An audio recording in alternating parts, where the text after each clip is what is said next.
notre cours Diversité et Inclusion 101. Maintenant que nous avons mieux compris comment le système fonctionne et comment il affecte les différentes minorités, nous pouvons également voir comment il réagit lorsqu'il est contesté. L'objectif est de nier toute responsabilité et de maintenir le statu quo. Le collectif dominant a inconsciemment intériorisé sa supériorité, ce qui signifie qu'il pense « Notre vision du monde est la vision du monde universel, nos règles et normes sont universelles, mes réalisations sont liées à mon travail et à mon mérite seulement, pas à mon appartenance au groupe dominant. J'ai le droit d'être à l'aise et si je ne le suis pas, celui qui me met mal à l'aise est en cause.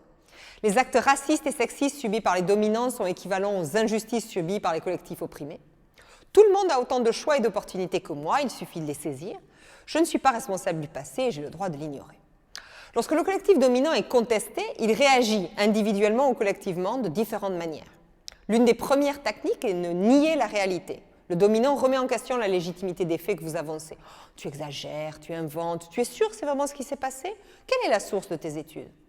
Et il est parfois difficile d'avoir des données exactes. Les statistiques ethniques sont interdites en France depuis la loi de 1978, Informatique et Liberté, pour préserver la culture universaliste française qui ne reconnaît aucune communauté en République. Mais les prétentions à l'universalisme des valeurs républicaines viennent en tout cas buter sur des exemples éloquents. Une enquête des défenseurs des droits a par exemple démontré en 2018 que les contrôles aux faciès touchent 20 fois plus les jeunes hommes arabes ou noirs. Le 12 juillet 2018, l'Assemblée nationale a supprimé le mot « race » de la Constitution. Mais affirmer que la France ne connaît pas de race, n'est-ce pas le meilleur moyen de ne pas reconnaître l'existence de discrimination raciale ? Le Covid a touché avec plus d'ampleur les communautés pauvres et les personnes de couleur, par exemple. Et aujourd'hui, Emmanuel Macron parle de république indivisible et fustige le communautarisme et le séparatisme. Mais la république indivisible est-elle réellement inclusive ?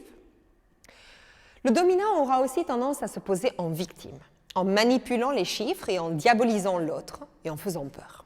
Le concept du grand remplacement, cher à l'extrême droite française, suppose depuis la fin du XIXe siècle le remplacement démographique et culturel des Blancs par successivement les Juifs, puis les immigrés européens, pour désormais se concentrer sur les immigrés non blancs. L'un des terroristes de Christchurch, en Nouvelle-Zélande, a repris à son compte le concept de grand remplacement forgé par l'écrivain français d'extrême droite Renaud Camus. La peur d'une supposée invasion du monde occidental par les non-européens, principalement venus du Maghreb et d'Afrique. Nicolas Sarkozy parlait en 2016 d'une civilisation européenne qui se sent devenue minoritaire. « Il nous faut réagir ou on disparaîtra », dit-il. Et qui rejoint l'inquiétude identitaire des marcheurs de la Manif pour tous.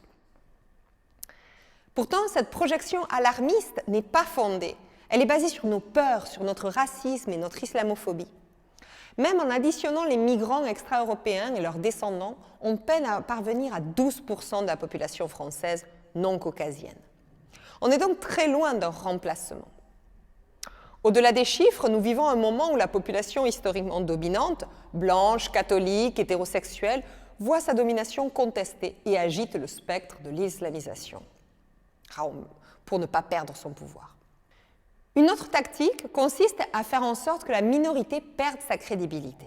Soit la personne en question est perçue comme agressive, en colère, violente, soit cette personne a un problème mental et n'est pas vraiment saine d'esprit, ou elle est incohérente dans son comportement.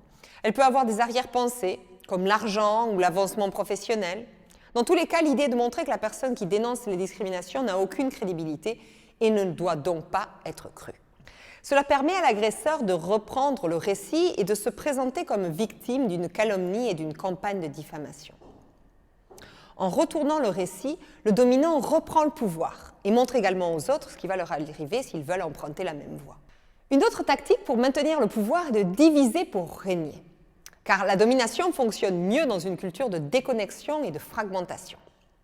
Par exemple, scientifiquement, on estime que nous sommes à 99,9% génétiquement identiques au sein de l'espèce humaine. Les couleurs de peau sont différentes uniquement en raison de la météo à l'endroit où vivaient nos ancêtres, auquel leur apparence extérieure s'est adaptée. Le racisme a été créé comme un outil pour nous diviser et pour justifier le traitement de certaines personnes comme autres. Diviser les femmes dans différentes maisons, par exemple, diviser les Hutus et les Tutsis, les chiites et les sunnites, créer un récit sur l'autre pour qu'il soit beaucoup plus facile de contrôler les personnes qui sont divisées et qui se battent. Une autre tactique est de ridiculiser. de se moquer, de faire des expressions avec le visage, de délégitimer la personne qui s'exprime.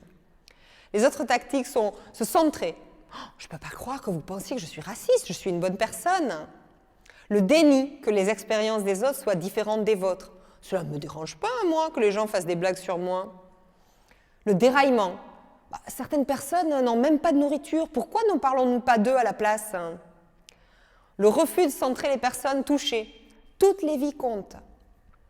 Le questionnement du ton. Je vous répondrai si vous me posiez la question plus gentiment. Parce que les minorités doivent réclamer leurs droits calmement et poliment. Questionner le temps est un moyen de faire taire et de rejeter l'activisme envers les systèmes d'oppression comme étant trop agressif, hostile ou émotionnel. Le fatalisme, le racisme est une réalité de la vie, il faut l'accepter. Culpabiliser la victime, vous n'auriez pas dû sortir si tard si vous ne vouliez pas être embêté. Ou l'injonction à la patience, Rome ne s'est pas construite en un jour. Une grande tactique est de se poser en victime et de blâmer l'intolérance de ce nouveau mouvement politiquement correct avec le désormais classique « on ne peut plus rien dire » dû à la bien-pensance islamo-gauchiste. Toutefois, cela ne préserve que la liberté de rigoler des dominants et la liberté de souffrir des autres.